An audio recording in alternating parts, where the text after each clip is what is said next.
and welcome. For more than 30 hours straight, the Indian Armed Forces are conducting a very active anti-terror operation.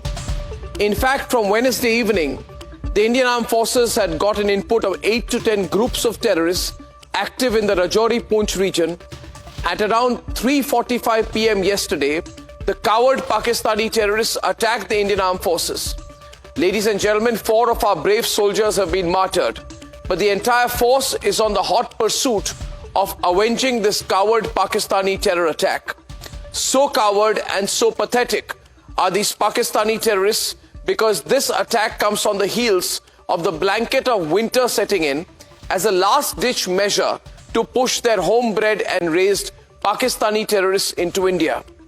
So cowardly are these Pakistani terrorists that initial inputs are claiming that they were handed American-made M4 carbine rifles which are used by the Pakistani army. So cowardly are these Pakistani terrorists and their handlers in what they call their army that we are told that have executed this terror attack in cahoots with the frantically panicking Beijing. Let us not forget that India moved a force of the Rashtriya Rifles from this very Poonch sector to Ladakh to counter the Chinese.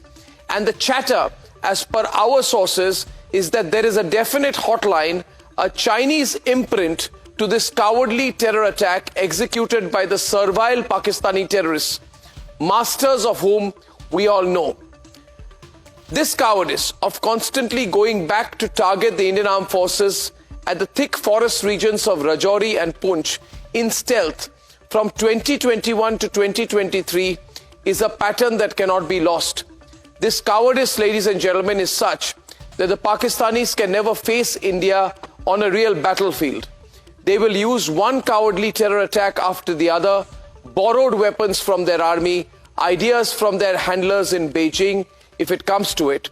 And my view tonight is this, ladies and gentlemen, we need to promise as a nation tonight, a promise today as a nation to the families of those who have laid down their lives, a promise to the children who have lost their fathers tonight, that the revenge will be so unforgiving that the world will watch, that this revenge will be a final solution to Pakistani terror at India's borders.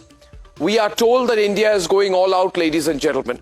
And with the operation still on, our promise is to the forces at the border executing that final solution. And as Indians, we are together in saying that we are backing them to reach Pakistan, a befitting lesson like never before.